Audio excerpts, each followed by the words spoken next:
So Google announced in late June of this year that they would be allowing the file upload questions to be launched for Google Forms that could be launched to people outside of your domain, yet still preventing any data loss.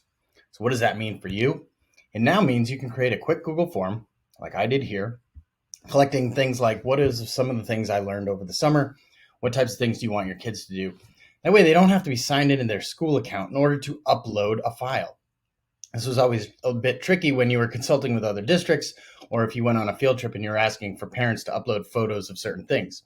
Now that's available, yet it still digs into your data privacy, data loss prevention policies, and things of that nature. So we won't get into danger that way. But what does this look like?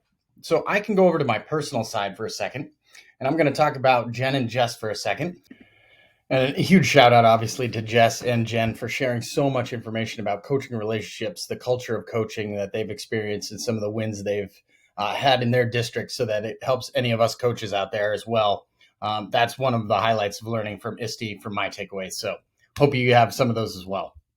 In my summer learning, you'll notice I'm on my personal Gmail account, so I'm outside of the school domain I work for. I learned a great deal about coaching methods from Jen and Jess at ISTE. So now I can just grab that file by selecting it on my desktop, and should be this one. Perfect.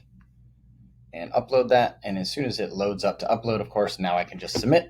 And I, again, didn't have to do that from my school domain. You can now finally add a file upload question to Google Forms and launch that form to the public or to other entities other than your own school district. That's a big win for Google Forms, I think. Hope this tip helps you out. Have a great summer, and I hope you're learning a lot.